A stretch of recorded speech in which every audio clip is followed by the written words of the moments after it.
Traigan todo el diezmo a la tesorería, y haya alimento en mi casa. Y pruébenme en esto, dice el Señor Todopoderoso, a ver si no abro las ventanas del cielo, y vacío sobre ustedes bendición hasta que sobreabunde. A continuación, presentamos la lección número 3. El contrato del diezmo. Tópicos del estudio. En Génesis 14, Abraham había regresado de una exitosa misión de rescate de rehenes en la que había salvado a su sobrino Lot, a la familia de Lot y a las demás personas que habían sido secuestradas en Sodoma. El rey de Sodoma estaba tan agradecido por el rescate que le ofreció a Abraham todo el botín de la batalla. Abraham no solo rechazó la oferta, sino además le dio el diezmo de todo lo que poseía a Melquisedec. Inmediatamente después de que Abraham diezmó, el Señor dijo: No temas, Abraham. Yo soy tu escudo y tu recompensa será muy grande. En efecto, el Señor le estaba diciendo a Abraham: No te preocupes, seré tu protector y proveedor. ¿Qué es el diezmo? En la Biblia, la palabra diezmo, en hebreo, maser, significa literalmente décimo. Por lo tanto, no hay base bíblica para utilizar ningún otro porcentaje en relación con esta palabra, además del 10%. Los diccionarios definen el diezmo como una décima parte de algo o 10%. Por lo tanto, dar el diezmo es simplemente devolver el 10% de nuestros ingresos, o ganancias, a Dios. Sin embargo, la palabra diezmo se utilizaba en otras dos prácticas bíblicas, llamadas diezmo del rey, y el segundo diezmo. El diezmo del rey era un impuesto establecido en los días de Saúl. Este diezmo no formaba parte del pacto, y cesó con el final de la monarquía judía. El segundo diezmo, en hebreo, Maser Sheni. Este diezmo terminó con la destrucción del templo y de la nación de Israel, ya que dependía del ciclo de 7 años que comenzó cuando los israelitas entraron a la tierra prometida. El segundo diezmo lo gastaba la familia en la visita anual al santuario. La excepción a esta práctica ocurría durante los años tercero y sexto del ciclo de 7 años, cuando el segundo diezmo se guardaba en casa para ofrecer un banquete y ayuda a los que no poseían tierras. Como tal, no se llevaba a la tesorería y terminó con la destrucción del templo. Por otro lado estaba el diezmo pastoral, que es diferente a los diezmos mencionados anteriormente. Es independiente del sistema levítico y forma parte del sacerdocio de Melquisedec, que es el de Jesús. No hay referencia bíblica que indique en el final del diezmo pastoral, y el mismo debía ser llevado a la tesorería. El propósito del mismo siempre ha sido apoyar exclusivamente el ministerio sacerdotal. Principales razones para diezmar. 1. Entendemos que todo lo que tenemos pertenece a Dios en primer lugar. 2. La legislación del diezmo enseña que el diezmo es santo y pertenece a Dios. 3. El diezmo es el testimonio mínimo de nuestro compromiso cristiano. En el caso de nuestras ofrendas de gratitud son distintas del diezmo, son adicionales. En ningún lugar de la Biblia encontramos alguna indicación de que la porción de Dios sea menos de una décima parte. La primera mención del diezmo en la Biblia está en Génesis 14, que cuenta la historia del encuentro de Melquisedec con Abraham. La última mención del diezmo en la Biblia recuerda el mismo encuentro, pero las palabras décimo y diezmo se usan indistintamente. Por ende, el diezmo es anterior y posterior a los levitas. El diezmo no es una costumbre exclusivamente judía, y no se originó con los hebreos en el Sinaí.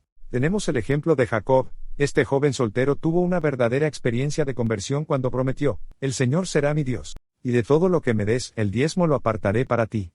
Porque hay iglesia que aceptan el diezmo y el sábado no. Es importante entender que el diezmo, al igual que el día de reposo sabático, es anterior y posterior a los levitas, es decir, no eran costumbres exclusivamente judías y no se originaron con los hebreos. ¿A dónde debería ir o ser depositado nuestro diezmo? Aunque no se dan instrucciones específicas en Malaquías 3:10, es evidente que el pueblo de Dios sabía lo que él quería decir con la palabra alfolí, o tesorería. Dios sí incluye en sus instrucciones: haya alimento en mi casa. Su pueblo entendía que la casa de Dios inicialmente fue el santuario, la tienda que se erigió por instrucciones específicas dadas a Moisés en el monte Sinaí. Más adelante, cuando Israel vivió en la tierra prometida, la ubicación central fue primero en Silo y luego, de manera más permanente, en el templo de Jerusalén. La tesorería era un sistema administrativo y financiero de gestión del santuario, que se estableció en la época del rey Ezequías, después de la apostasía de sus predecesores. Nehemías restauró ese mismo sistema posteriormente. En este sistema un grupo de tesoreros administraban algunas ofrendas especiales, cosas dedicadas y el diezmo, que estaban destinados a los levitas y sacerdotes. Sin embargo, también habían otros equipos encargados de otros tipos de ofrendas. En Deuteronomio 12:5-14, estos versículos no indican que los hijos de Dios podían decidir a discreción dónde depositar su diezmo, sino específicamente en el alfolí.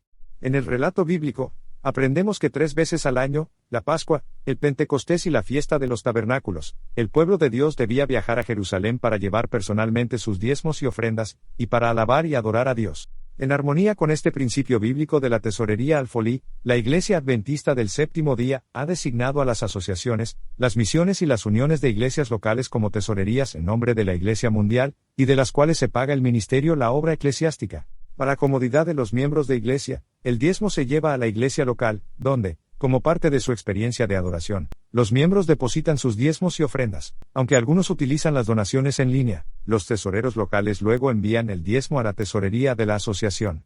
Este sistema de administración del diezmo, delineado y ordenado por Dios, ha permitido que la iglesia tuviera un impacto global y creciente en el mundo. Imagínate si todos decidieran dar el diezmo a quien quisieran, en detrimento de la propia iglesia adventista. ¿Qué pasaría con nuestra iglesia y la Gran Comisión? Por ende, ¿por qué esa práctica es una mala idea y por qué no, contraria a las Escrituras? ¿Qué propone hacer Dios con el diezmo? Debido a que Dios es el dueño de todo, obviamente no necesita dinero. Pero como el diezmo es suyo, nos dice qué hacer con él, y eso es utilizarlo para el sostén del ministerio evangélico. Y, por ende, con el diezmo de Dios se suplen las necesidades de los pastores. A la tribu de Leví, los pastores obreros evangélicos del Antiguo Testamento, no se le otorgaron grandes propiedades como al resto de las tribus. A Leví le dieron determinadas ciudades, incluyendo las ciudades de refugio, con suficiente tierra alrededor de ellas para huertos personales. Se mantenían con los diezmos de los demás, y ellos mismos también diezmaban sus ingresos. Tomar una 10ª parte de tus ingresos y desprenderte de ella, aunque, técnicamente, pertenece a Dios de todos modos, realmente requiere un acto de fe, y solo ejerciendo fe tu fe crecerá. Piensa, por ejemplo, en el tiempo del fin, cuando los que sean fieles no puedan comprar ni vender, como se describe en Apocalipsis 13 y 14. Los fieles habrán desarrollado confianza en Dios y en su providencia, confianza en su poder, confianza en su amor. Una gran razón para la fidelidad económica es tener acceso a las bendiciones tangibles que Dios promete. Como parte del contrato del diezmo, Dios ha prometido bendiciones tan grandes que no tendremos suficiente espacio para recibirlas. Con el excedente, podemos ayudar a los demás y apoyar la obra de Dios con nuestras ofrendas. ¿Cuál es tu experiencia con la gran verdad de que realmente es más bienaventurado dar que recibir? ¿Tengo que diezmar sobre el ingreso bruto o neto? En Hebreos, la palabra para los bienes que diezmó Abraham es rekush. Esta palabra se aplica a los animales, la comida, los artículos tan valiosos como el oro, la plata y la ropa, que eran bienes transferibles. Estos eran bienes que el patriarca no poseía antes, lo que indica una ganancia. Por lo tanto, el diezmo debe calcularse sobre todas las ganancias financieras y de activos. Todo lo que poseemos es del Señor. Él se lo ha reservado para que sea empleado con propósitos religiosos. Es santo.